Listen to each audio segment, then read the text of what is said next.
Ladies and gentlemen, we meet again towards Parashat Va'era, which has a very interesting and central point in theology, in philosophy, and in ethics. One of the most central questions in the whole of the Tanakh, which goes around the issue of self-choice, of free choice. We have free choice. The angels don't have free choice. And neither do the animals. They work by instincts. We as human beings have free choice, bechira chofshit. And how is it possible? How is it possible that Pharaoh did not have bechira chofshit? The pasuk says, "Vayechazek Hashem et lev Pharaoh."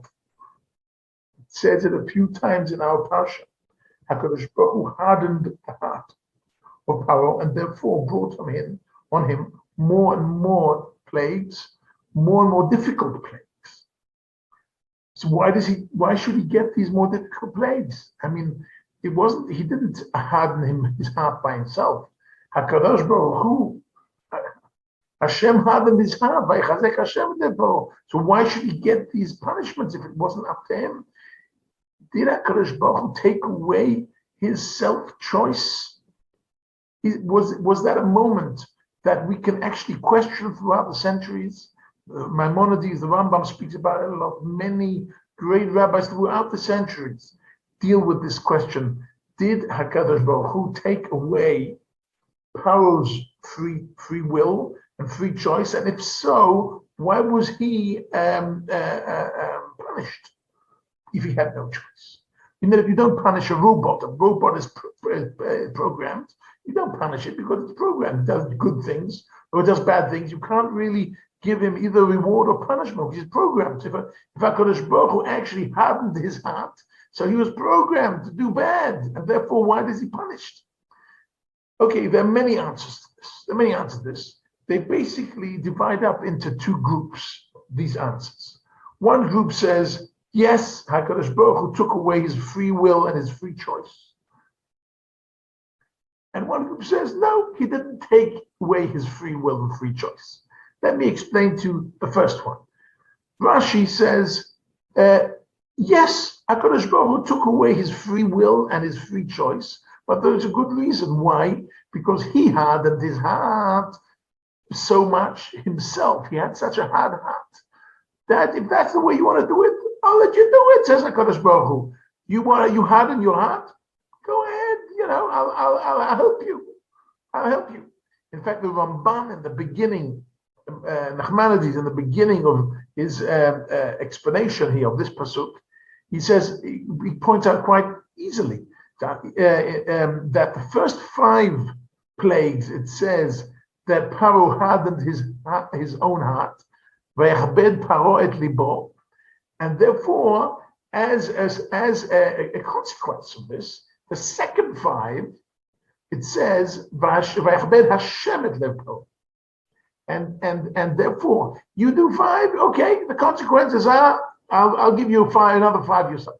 So yes, he took away his free choice, but that was as consequence of his own deeds. There is a second perush which goes from the Midrash Rabbah that explains that's not consequences. This is the punishment. The punishment, part of the punishment of a Rasha, of a bad man, part of the punishment of a person who misuses his free will and free choice, his free choice and free will are taken from him. And that's the way punishments work. I mean, look at people who misuse their free will and free choice nowadays. They put into prison. Why prison? Because in a prison, your free choice and your free will is taken away from you because you misuse it. So in the same way, the Midrash Rabbah says, HaKadosh Baruch Hu, yes, took away Pharaoh's free will and free choice as part of his punishment. So we have part of the consequences, part of the punishment. Yes, HaKadosh Baruch Hu took away his free will. However, there's a second way of looking at it, which is no. On the contrary, which is towards the end of Nachmanides, he brings a beautiful explanation, which is, If somebody asks for my watch and I say, no, I'm not going to give it to you. No, I want your watch. No, I'm not going to give it to you. And he starts twisting my arm. I said, I'm not going to give it to you. And twists and twists and twists. And then I say, you know what? Take my watch, just leave my arm. Am I giving him my watch out of my own free will? No, I just wanted to let my arm go. Says Maimonides, you know what? HaKadosh Baruch Hu gave him a plague and another plague and another plague and another plague. He was twisting his arm. He was afraid that, you know what? Pharaoh will let the Jews go, not out of his free will, just to stop the plagues.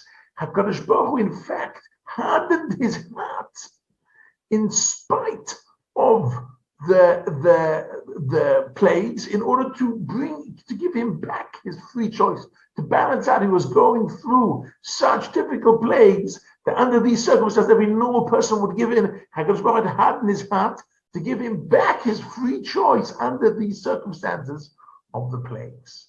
And finally, I want to share with you the Meshech Chochmah, who says, like the Ramban, just opposite, and says, since Pharaoh had such a hard heart, HaKadosh Baruch Hu had to put on so many plagues and so many difficult plagues because his heart was so hard. He needs so many and so difficult plagues in order to balance out and give him free choice under the circumstances of having such a hard heart. Ladies and gentlemen, free choice and free will is the central hinge of Jewish thought. Any Jewish book talks about this as the most important thing. Ladies and gentlemen, by the way we choose, our choices define us. What we do is who we become. And I must end on an educational note, which is many people say this generation, teenagers today, with access to a smartphone and access to a credit card, and the combination of these two, they can order delivery of any of the worst things in the world within 15 minutes in most places in the world. So you know, everything is so accessible. So you know, how could they concentrate? How could they not fall? How could they say? How could they stay on the right derech with such incredible temptations? And therefore, some people say this generation is gone because it has such temptations. And I want to say that this is kfir. This is, to say such a thing, not only is it not true, but it goes against Jewish belief, why we believe in free choice.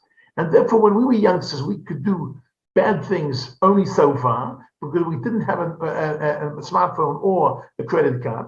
So we could do bad things so far, and we could do good things so far. And that's as far as we could do it.